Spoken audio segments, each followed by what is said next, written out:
ఇది triple bedroom. ఇది hall. ఇది హాల్ వచ్చింది.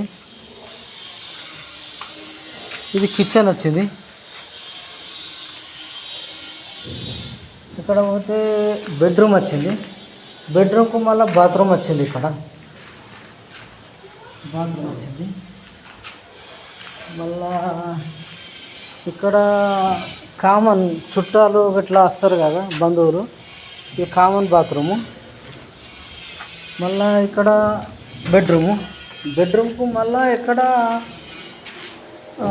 బాత్రూమ్. రెండు బాత్రూమ్లకు రెండు బెడ్రూమ్లకు రెండు బాత్రూమ్లు వచ్చినాయి. ఒకటి కామన్ బాత్రూమ్ వచ్చింది. మళ్ళీ ఇక్కడ కిచెన్ వచ్చింది. మళ్ళీ బాల్కాన్ వచ్చింది. ఇక్కడ బాల్కాన్ వచ్చింది. ట్రిపుల్ బెడ్రూమ్ ఇది. ఇక్కడ కిచెన్, అక్కడ కాదు, అది పూజ గదా మరి ఎందుకో పెట్టారు. ఇది ట్రిపుల్ బెడ్రూమ్.